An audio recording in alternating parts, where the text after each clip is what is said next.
Hi all welcome to my YouTube channel mega vlogs. ಇವತ್ತಿನ ವಿಡಿಯೋದಲ್ಲಿ ನಾನು ನಿಮಗೆ ಸೀಗಡಿ ಉಪ್ಸಾರು ಮಾಡೋದು ಹೇಗೆ ಅಂತ ತೋರಿಸ್ತಿದ್ದೀನಿ.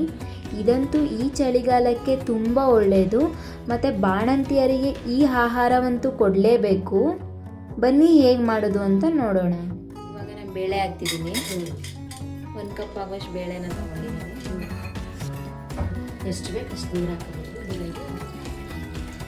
ನಮಗೆ ಎಷ್ಟು ಬೇಕು ಅಷ್ಟು ಬೇಕಷ್ಟು ನೀರನ್ನ ಹಾಕೊಳ್ಳಿ.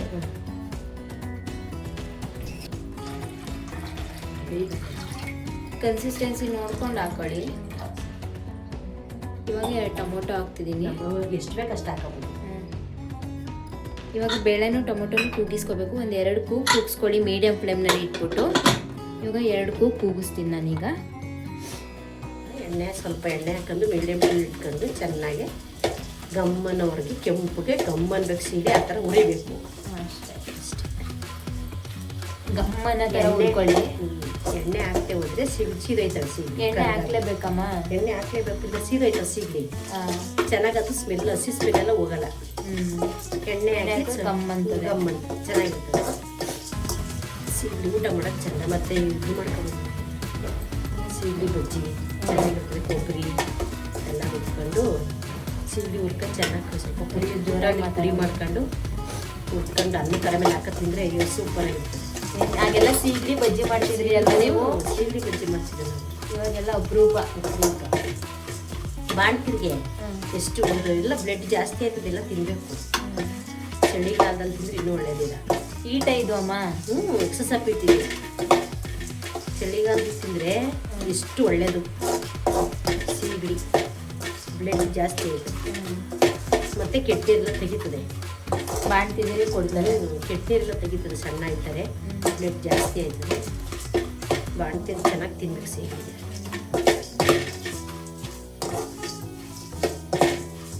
ಅರೆ ಕರಿಬೇವಿನಗಿಂತ ಸೀಗಡಿ ಚಂದ ಅಲ್ವಾ? ನಾವು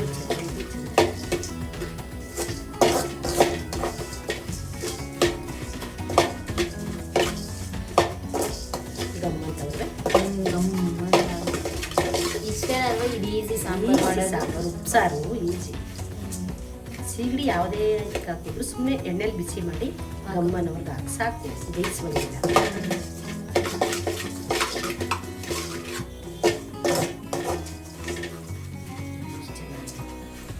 ಇಷ್ಟೇ ಇಷ್ಟೇ. ಒಂದು ಸ್ವಲ್ಪ ಚೆನ್ನಾಗಿದೆ.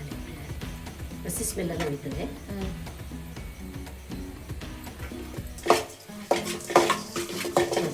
ಸಾಕಿ ಸ್ಟಾರ್ಟ್ ಮಾಡಬೇಕೀಗ.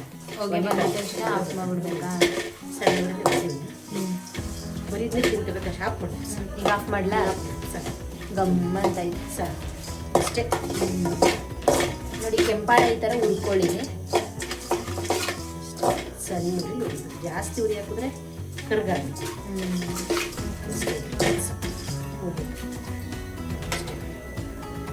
ಇದಿದೆ.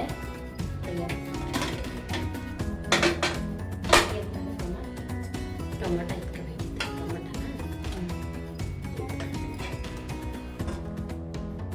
ಚೆನ್ನಾಗಿ ಕಿವುಚ್ಕೋಬೇಕು. ಟೊಮೆಟೊ ಎತ್ಕೊಂಡು ಚೆನ್ನಾಗಿ ಕಿವುಚ್ಕೋಬೇಕಿತ್ತು. ಸ್ಮ್ಯಾಶರ್ ಐತಲ್ಲ, ಸ್ಮ್ಯಾಶ್ ಮಾಡ್ಕೊಳ್ಳಿ. ಈ ಥರ ಸ್ಮ್ಯಾಶ್ ಮಾಡ್ಕೊಳ್ಳಿ.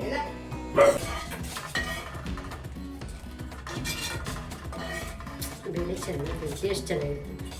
ಬೇಳೆ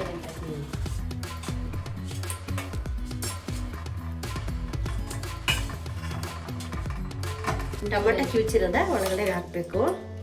ಕೂಡ ಉಪ್ಸಾರು ಮತ್ತು ರುಬ್ಬಿರೋದ ಖಾರದ ನೀರನ್ನ ಚೆನ್ನಾಗಿ ಟೇಸ್ಟ್ ಬರ್ತದೆ. ಖಾರದ ನೀರು ಏನಾದರೂ ಇಲ್ಲ ಅಂದರೆ ಉಪ್ಸಾರು ಖಾರ ಇರುತ್ತೆ ನೋಡಿ, ಅದನ್ನು ಸ್ವಲ್ಪ ಟೊಮೊಟೊ ಕಿಸ್ತಿರಲ್ಲ ಅದರೊಳಗೆ ಹಾಕ್ಬಿಟ್ಟು ಕಲಿಸ್ಬಿಟ್ಟು ಹಾಕ್ತೀವಿ. ಚೆನ್ನಾಗಿ ಟೇಸ್ಟ್ ಬರ್ತದೆ. ಸ್ವಲ್ಪ ಖಾರ ಬೇಯಿಸಿ ಹಾಕ್ತಾರೆ. ಉಪ್ಸಾರು ಖಾರ ಹಾಕ್ಲಾ? ಚೆನ್ನಾಗಿ ಉಪ್ಪು ಹಾಕ್ತಾ? ಇಲ್ಲ, 1 ಸ್ಪೂನ್ ಹಾಕ್ಲಾ? ಸಾಕು ಸಾಕು ಖಾರ ಸಾಕಾ? ಸಾಕು. ಉಪ್ಪು ಹಾಕ ಸಾಕು.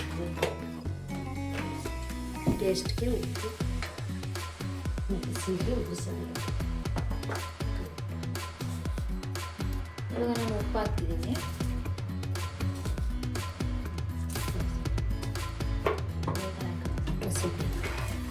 ಸೀಗಡಿ ಹುರಿದಿದ್ವಲ್ಲ ಅದನ್ನು ಒಳಗಡೆಗೆ ಹಾಕಬೇಕು.